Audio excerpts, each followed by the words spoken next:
I'm assuming because of her being shot in the head. There's a lot of people that get shot in the head and don't get battleships. And she certainly hasn't done anything spectacular to deserve it, has she? No, nothing. Done more harm, I could argue. Yeah. Well, yeah, I mean, probably for her whole career. Well, people just fighting for gun control. Yeah, definitely her husband. Well, she's on board too. They have a damn anti-gun charity or some organization. Yeah. But she was shot in the head. She has an excuse. Anyways, why did they do it? No, I don't know. I was asking because I don't know. No idea. I think it was stupid, but it probably was in the works with Obama. Yeah. Obviously. Hey, here's something I agree with. Mom in Indiana, her son was forced. Indiana wants me, but I can't. Her first grade son was forced to recite the Pledge of Allegiance. Indiana wants me. Okay. No, he was.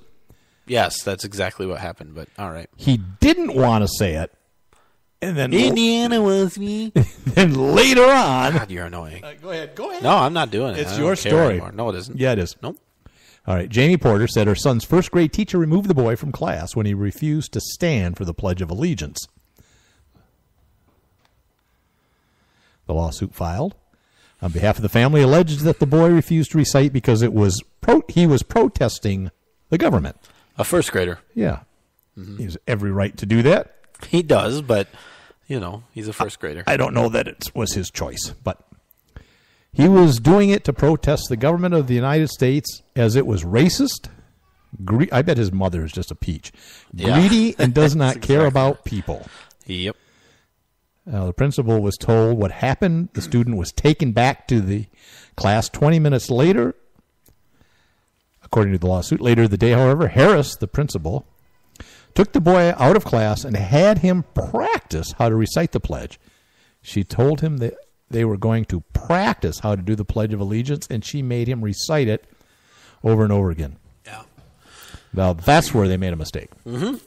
Yep, that's right where they made the mistake. That's settled law, right?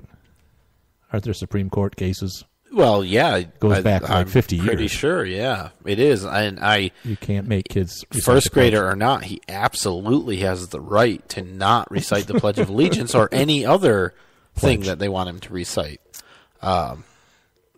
Now, if it's for an assignment or a grade or like memorizing a poem or something, that's a different story. Well, but he doesn't have to recite it. He just suffers the consequences of that first speech, applying that First Amendment. Right, exactly. That's what I'm saying. First speech. Well, yeah. So that's a good question. How did they force him to recite it? Well, I think they had a gun to his head. But he didn't have to. That's true. So I guess they did nothing wrong. Never mind. They didn't have a gun to his head. It was the principal, who's a big authority figure in a first grader's eyes, forcing him to do it. It's absolutely wrong. Well, there shouldn't be any students in any public school that are forced to recite the Pledge of Allegiance or anything else, other than, like you said, if it's an assignment of some sort. You're not forced to, but you suffer the consequences with a grade or whatever. This is a ritual that they do, and I don't have a problem with it, actually, but stand in the morning, everybody in the school, like the local school here, they do it over the PA, and during the announcements, some kid gets chosen to lead it. Everyone in the school stands up, recites the Pledge of Allegiance. I don't have a problem with that being a thing, but if a kid decides they don't want to, or a parent says, I don't want my child participating, they absolutely should not have to. Right. So I think this lawsuit, I think it's right. I think she should win, but it's really sad. I think she will. It's really sad that she has to sue at all. And I like it. They're suing the principal and the teacher. I think both, not the school. Yeah. I remember. Well, I think the school should be included. They weren't. Well, they should be. So they're the ones that have the deep pockets. Well, I hope she's not in it for the money. Although, given the saying the United States is racist and greedy and doesn't care, she's probably in it for the money. Oh, it's the ACLU or the ACLU's in it for the money for sure. Right. Now, I remember being in first grade, and we were doing spelling words, and you had to stand up, and you had to read a word. No, I think I just had to read it. And she just had, like, flashcards, right? So you're learning to read. Yep. And I couldn't say the word. I knew what it was. I just couldn't say it because it was too embarrassing. Okay. And it was a slang word for a bodily function, a number 2. Ooh. And the word was grunt. And we were first grade in the early 60s. Grunt was going number 2. Okay. And I just, come on, Mr. Jeffs. What is this? I couldn't say it. Yeah. So that was my First Amendment right. Yeah, it was. Did the principal make you go practice? It was a nun, and she beat me. Yeah, okay. Well, see, that would be more appropriate. Right. Get a ruler and go after the kid. Then, after that, all through the rest of my 12 years of school, I would mutter in the hallway, grunt, grunt, grunt, grunt. Every time I saw a nun, grunt, grunt, grunt, grunt. Something wrong with that Brian boy. It's like, Hodor, Hodor, Hodor. Now, the bigger lesson to learn about this whole Pledge of Allegiance thing here is that we should not have public schools. Because when you have a public school, this is exactly the kind of issue that you run into. It polarizes people. You have people on both sides that think you must recite the Pledge of Allegiance if you're an American. People on the other side who think freedom. If it's a private school, there's no issue. None. The kid won't participate in what the private school says he needs to participate in.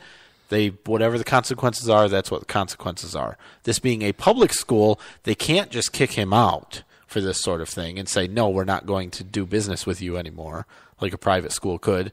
And on the other hand, they shouldn't be able to, but they do in a lot of cases, they can't restrict people's rights and freedoms, children or otherwise, First Amendment, whatever. That's just the problem with public schools is you run in there.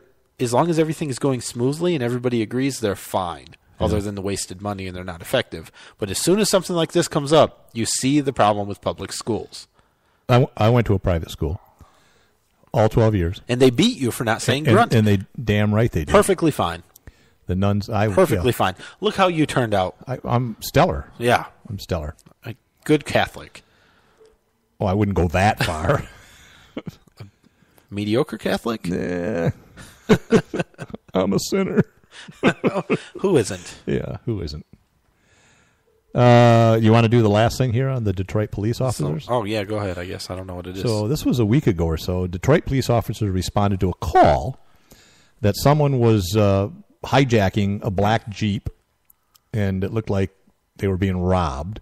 When they showed up, a person got out of the black Jeep and appeared to be robbing someone in an Aston Martin. Wow. As they approached him, the subject pointed a gun at the officers. The officers returned fire. Now, that's not really true because they didn't know if the person shot at the officers. But the officers opened fire, 3 shots, didn't hit anybody. After investigating, they found out that the people were shooting a music video. Ugh. They took the 3 people into custody. Right now, it's not clear if the weapon was real or a prop, and the people did not have a license to shoot a video in the city. Okay. Up until the last line, I was cool with everything. I know. I don't care if they had a license. You shouldn't need a license to shoot a video in the city. Right. First of all, that's ridiculous. But the fact of whether it was a real gun or a prop gun doesn't matter. No, completely irrelevant. I agree with that. How stupid are people? They're lucky that police officers are generally bad with guns because they could have been dead. Maybe. I mean, it would have helped their street cred. Listen. Maybe they're shooting a video, right? So they're in a fantasy world, and they think everything's safe. So maybe the actors or the people in the video thought this was something that the director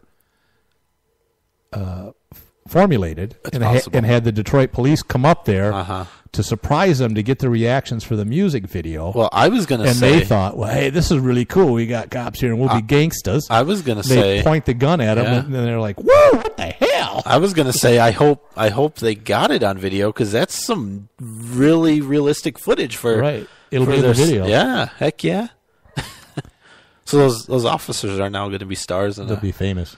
One of those cool Detroit hip-hop like Reno 911. They'll be dancing. Wearing real short shorts. Yeah. All right, we are out of time, though. All right. I think. Good show. We enjoyed spending the hour with you. We hope Yeah. you enjoyed it too. See you next week. All right. Bye-bye.